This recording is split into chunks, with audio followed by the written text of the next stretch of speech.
Hi guys, today we're going to be talking about and demonstrating the back squat and the split squat. The quadricep, which acts as the prime movers of both these exercises, include four muscles. First, the rectus femoris, which originates from the anterior inferior iliac spine in the ilium of the pelvis and inserts onto the patella tendon. The vastus lateralis originates from the greater trochanter in the lateral lip of the linea aspera of the femur and inserts onto the patella tendon. The vastus medialis originates from the upper part of the femoral shaft and inserts as a flattened tendon into the quadriceps femoris tendon. The vastus intermedius originates from the interior and lateral surfaces of the femoral shaft and inserts onto the patella via the quadriceps femoris tendon. The gluteus maximus, which acts as another prime mover of this group, originates at the surface of the ilium posterior to the posterior gluteal line and posterior inferior surface of the sacrum and coccyx, and inserts at the gluteal tuberosity of the femur and iliotibial tract. The transverse abdominis acts as the antagonist muscle group to help co-contract, to stabilize and maintain the pelvis to create the abdominal pressure, and also offer support to the back. This originates from the inguinal ligament of the costal cartilages of 7 to 12, the iliac crest, and the thoracolumbar fascia, and inserts onto the conjoint tendon, xiphoid process, linea alba, and pubic crest. The hamstring, which acts as the synergist muscles, include the bicep femoris, which is made up of the long head, which originates from the ischial-tuberosity of the pelvis, and the short head, which originates from the linea aspera on the posterior surface of the femur. They both insert into the head of the fibula.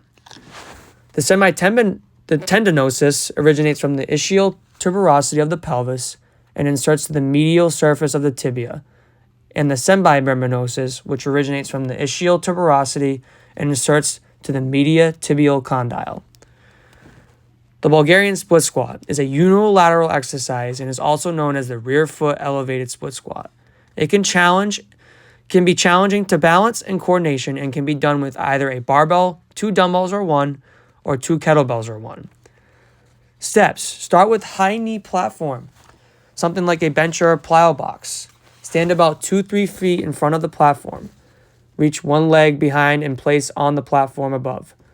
Stay square and keep your torso upright. Lower the elevated leg toward the floor. The front leg should form approximately a 90-degree angle. Reverse the movement and return to the starting position when finished.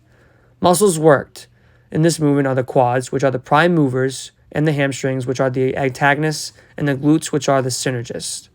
Some tips. Keep the knee from going over the toe. Keep the knee from caving in to avoid knee valgus. Don't let the chest fall and make sure there's length between legs so it isn't too narrow. The back squat is a common lower body compound that involves multiple muscle groups, and there are different variations of a squat, and that includes the front squat, the Zercher squat, split squat, and most common, the back squat. The steps. Barbell in the rack should be just below shoulder height. Approach the rack. Position the bar centered behind your back. Feet at or slightly past shoulder width.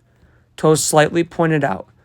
Using the quads to lower yourself down almost like sitting on a chair. Control down and up with a spotter communication. Muscles work during this is the quads and glutes, which are the prime movers, the transverse abdominis, which is the synergist muscle group, and the hamstrings, which act as the antagonist muscle group. Some tips. Make sure your weight is on full foot. Don't let your knees cave in. Keep your chest up and don't look down.